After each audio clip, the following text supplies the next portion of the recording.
जय हिंद साथियों, स्वागत है आप सभी का एजुकेशन के एथिक्स में। रुक करते हैं बिहार की तरफ। बिहार विधानसभा की तरफ से वैकेंसीज आई हुई है, जिस वैकेंसी के बारे में हमने आपको इस चैनल के माध्यम से अपडेट भी दिया है। आपको बता दें कि उसके रिगार्डिंग कुछ नोटिफिकेशन आए हैं जो कि इसके अमेंडमेंट को लेकर है। ये कोरिएंडम है और ये कोरिएंडम जारी किया गया है फॉर द एडवर्टीजमेंट संख्या 3/2024 को लेकर। अब आपको बता दें कि जो भी छात्र एएसओ की वैकेंसी के लिए आवेदन करना चाहता है, या असिस्टेंट केयर टेकर का आवेदन करना चाहता है, या जूनियर क्लर्क का आवेदन करना चाहता है, या रिपोर्टर का आवेदन करना चाहता है, तो आपके लिए जो वैकेंसीज का अपडेट दिया गया है, या आप लोग यहाँ से क्लिक करके आवेदन कर सकते हैं।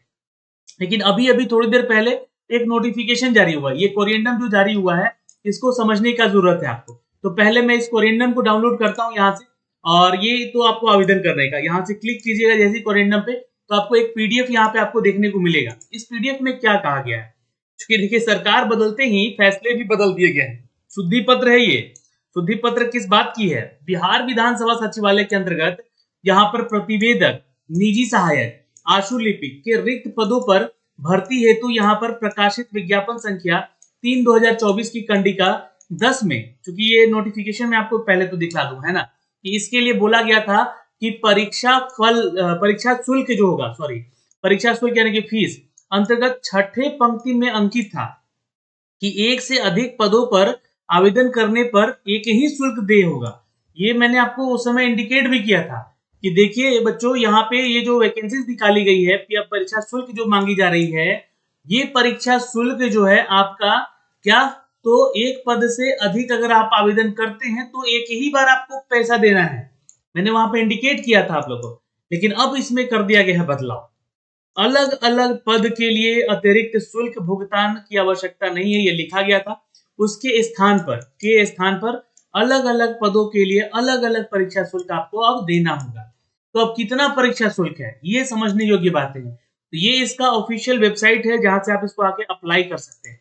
वैसे तो इसके ऑफिशियल वेबसाइट पे जाएंगे तो इसका नोटिफिकेशन आपको पहले वाला देखने को मिलेगा, जहां पे मैं इसको चलिए डाउनलोड कर लेता हूं। पहले तो यहाँ पे देखिएगा एडवर्टीजमेंट संख्या 3/2024 जो है, आप इसके लिए आवेदन 29 तारीख से शुरू हो चुका है, और ये 15 फरवरी तक जो है आप इसके लिए आवेदन कर सकते हैं। 17 फरवरी लास्ट डेट होगा फॉर्म भरने को लेकर। ठीक है, नीचे आते हैं इस नोटिफिकेशन पे, थोड़ा मैं जूम कर लेता हूँ, और यहाँ पे देखिएगा पैरा नंबर 10 में बोला गया है।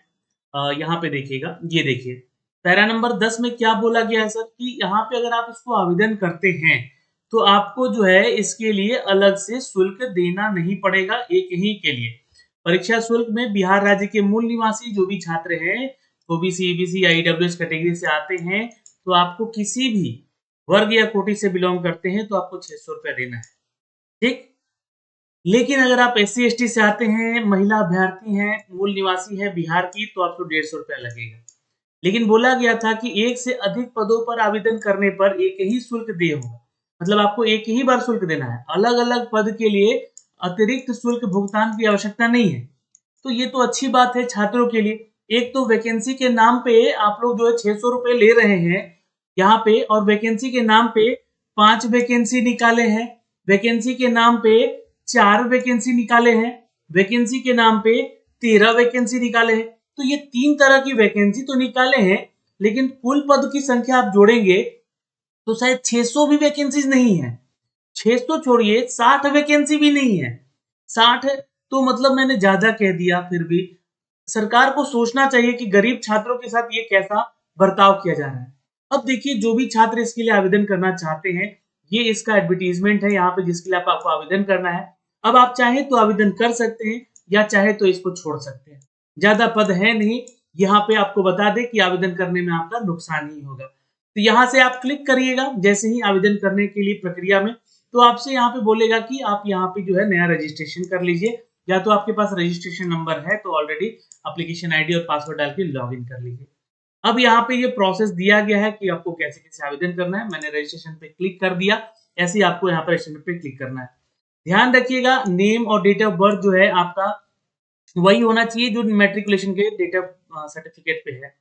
अब यहाँ पे जो है आपको बता दें कि अपना नाम के आगे जो है यहीं से मिस्टर मिसेज लगा लीजिएगा। मेल है तो मिस्टर लगाइएगा, फीमेल है तो मिसेज लगाइएगा, और बाकी समझ ही रहे हैं यहाँ पे श्रीमती श्रीमान किसको लगाना है। और एमडी अगर मुस्लिम कैटेगरी से आते हैं तो एमडी आप लगा सकते हैं, जैसे कि नाम के आगे बहुत सारे छात्रों का होता है। अपना नाम यहाँ पे सिर्फ लिखिएगा। अगर आप कंफर्म कीजिएगा तो यहाँ पे देखिएगा अपना नाम फिर से लिखना होगा।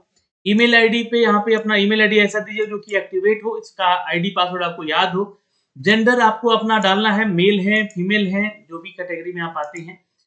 हाईएस्ट क्वालिफिकेशन क्या है आपका, कि मैंने आपको बताया है यहाँ पे स्नातक मांगा गया है। और यहाँ पे क्या है हाईएस्ट क्वालिफिकेशन वो आपको बता देना है। 12th लेवल की वैकेंसीज भी है इसमें एक्चुअली ऑलरेडी, ठीक है। फिर यहाँ पे बोला गया है कि क्या आपने रिपोर्टर पद के लिए जो वैकेंसी निकली थी 1/2019 उसके लिए आवेदन किया था, तो यस और नो में जवाब दे देना है। और अगर आपने नहीं किया तो नो पे कीजिएगा। अगर आपने यहाँ बोल रहा है कि क्या आपने जो है बिहार सरकार के सरकारी कर्मचारी हैं लगातार 3 साल से, तो अगर हैं तो ठीक, नहीं तो नो पे क्लिक कीजिएगा। यहाँ पे अगर हैं तो देखिए आपसे जानकारी शायद मांगी जाएगी जब आप एप्लीकेशन फॉर्म भरेंगे तो।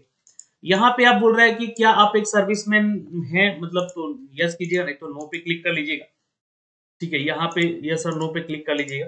और यहाँ पे क्या पूछा गया कि पीएच कैटेगरी से बिलोंग करते हैं, तो यस पे और नो पे क्लिक कर लीजिएगा। यस है तो बताना पड़ेगा आपको अपनी कैटेगरी, उसका सर्टिफिकेट भी देना पड़ेगा। डोमिसाइल है या नहीं है बिहार का, ये बताना है आपको।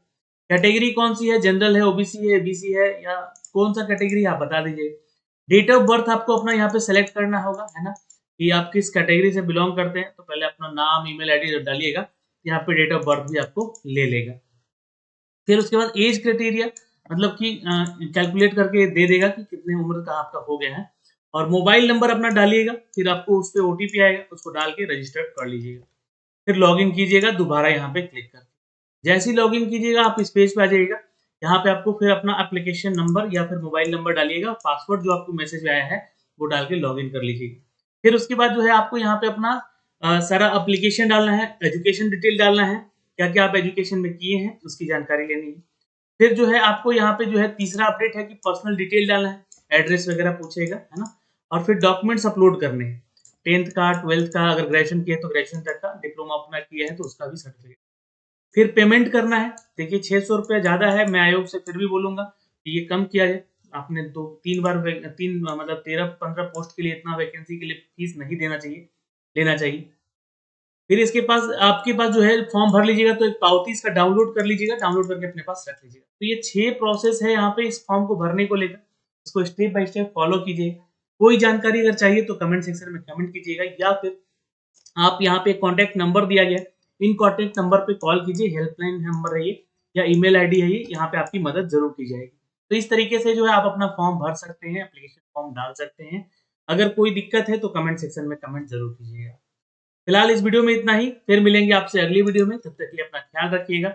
और जो भी सेक्शन की योग्यता है हमने आपको सब कुछ जानकारी दी है लास्ट वीडियो में, उसका डिस्क्रिप्शन लिंक हमने वीडियो के डिस्क्रिप्शन में डाल दिया है, तो आप उसको भी जरूर देख लीजिएगा। जय हिंद, फिर मिलेंगे आपसे अगली वीडियो में।